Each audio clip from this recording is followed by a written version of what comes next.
Vladimir Putin is growing more sickly by the day and fears facing the same fate as the toppled Syrian dictator Bashar al-Assad, according to a former CIA chief.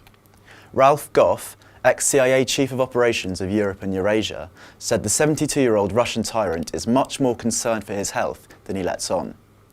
Goff also said that Putin's position at the top is actually quite shaky and that he'd be vulnerable to a mutiny if the clan of powerful oligarchs around him took it upon themselves.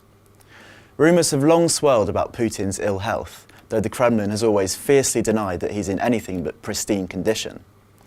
Ukraine's President Zelensky even said earlier this year that Putin will die soon. People think they've noticed Putin suffering from bloated features and jelly legs, and video clips which appear to show him gripping the table for support have been circulating since at least 2022. CIA veteran Goff told us, "Putin is a guy who's afraid of COVID, afraid of being sick. His personal health and well-being are his top concern. Putin may have the same fate as Bashar al-Assad, who fell suddenly without warning.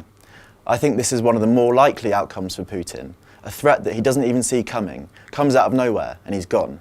Goff explained that the Russian leadership is similar to the Italian mafia, in that if enough significant players believe Putin's leadership is bad for business, then he'd simply be wiped from the slate.